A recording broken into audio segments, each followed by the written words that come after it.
Amados irmãos e irmãs, que a graça e a paz do nosso Senhor e Salvador Jesus Cristo esteja com todos. Amém? É sempre uma satisfação imensa interagir com todos vocês, fazer novos vídeos, fazer novas transmissões. Estamos aqui mais uma vez para fazermos mais uma breve transmissão. Nós iremos dar continuidade ao estudo do livro do Apocalipse. Dessa vez, nós iremos estudar Apocalipse capítulo 1, do versículo 12 ao 13. Então, lembrando aqui para todos vocês que esse estudo é importantíssimo.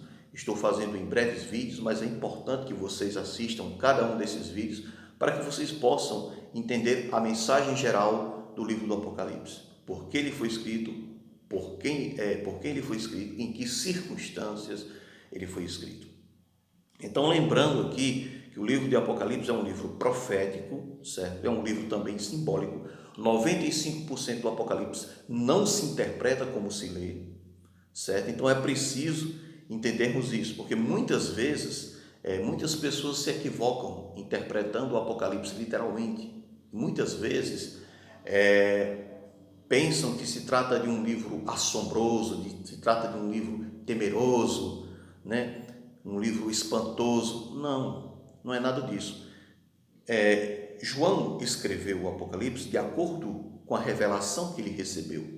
E escreveu usando códigos. Por quê? Porque se ele dissesse claramente que a besta era o imperador romano, que a Babilônia se tratava de Roma pagã na época, com certeza ele seria perseguido, ele seria denunciado e morto, certo? E sua carta não chegaria ao destino das igrejas.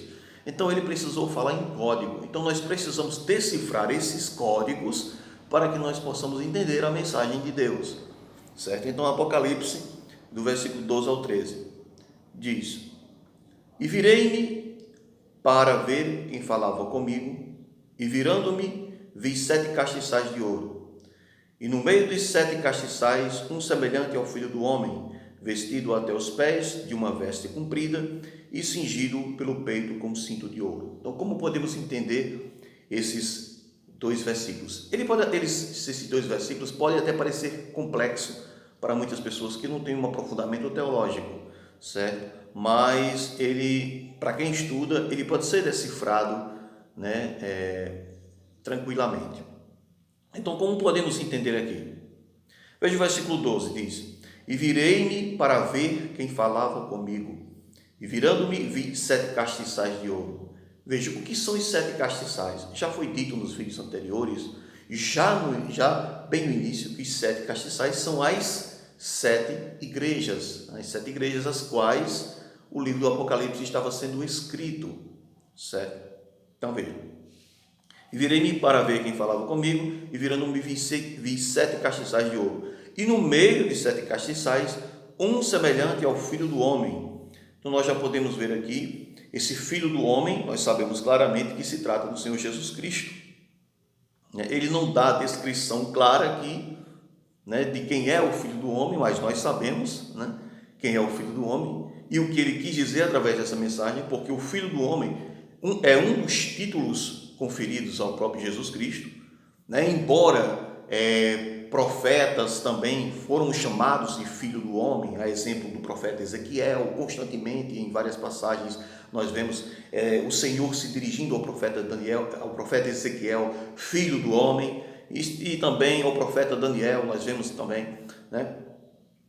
Pois bem, mas esse Filho do Homem aqui é uma referência também, é uma referência ao Senhor Jesus Cristo. Porque nós sabemos que é uma referência ao Senhor Jesus Cristo? Pela descrição que o texto traz. Então, como vemos aqui, virei-me para ver quem falava comigo, e virando-me vi 7 castiçais de ouro. E no meio dos 7 castiçais, ou seja, no meio dos 7 candelabros, no meio dos 7 candeeiros, né, estava um semelhante ao Filho do Homem.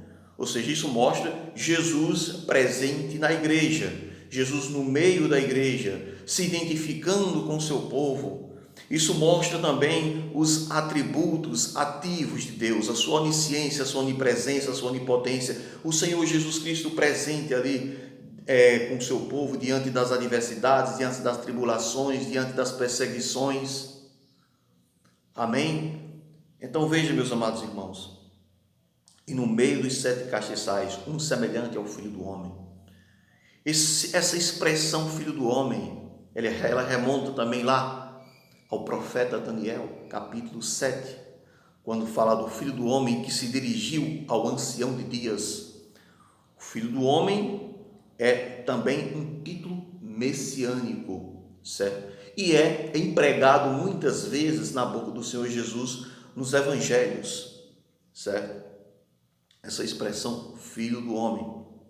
E nós vemos que essa expressão ela aparece nos 4 evangelhos, Mateus, Marcos, Lucas e João, certo? Então é uma referência messiânica e é uma referência ao Senhor Jesus Cristo. Essa expressão, o Filho do Homem, ela também é muito comum no livro do Sefer Enoque, no livro de Enoque, que era um livro também muito usado pelos judeus, né, daquela época, mas ele não é considerado um livro canônico, ele não entrou no cânon das Sagradas Escrituras, portanto não é regra de fé para nós, mas é um livro que traz muitas descrições importantes, certo?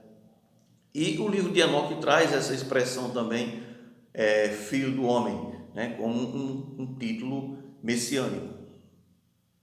Pois bem, então vamos lá. Diz: e no meio dos 7 castiçais, um semelhante ao Filho do Homem, vestido até os pés de uma veste comprida e cingido pelo peito com um cinto de ouro. Ou seja, aqui relembra tanto a realeza do Senhor Jesus Cristo, como relembra também o sacerdócio. Então, como se vestiam os sacerdotes? Isso é para vocês estudarem o livro de Êxodo e o livro de Levítico, que vocês vão entender isso de maneira clara, certo? Então, amados irmãos e irmãs, fica aqui o nosso breve vídeo, nosso breve estudo, né? E desejo que todos vocês possam crescer cada vez mais na graça e no conhecimento do nosso Senhor e Salvador Jesus Cristo. E nos vídeos que iremos fazer posteriormente, nós iremos nos aprofundar mais nos assuntos e nos versículos consecutivos. Que Deus os abençoe em Cristo Jesus. João 8,32 diz: conhecereis a verdade, e a verdade vos libertará.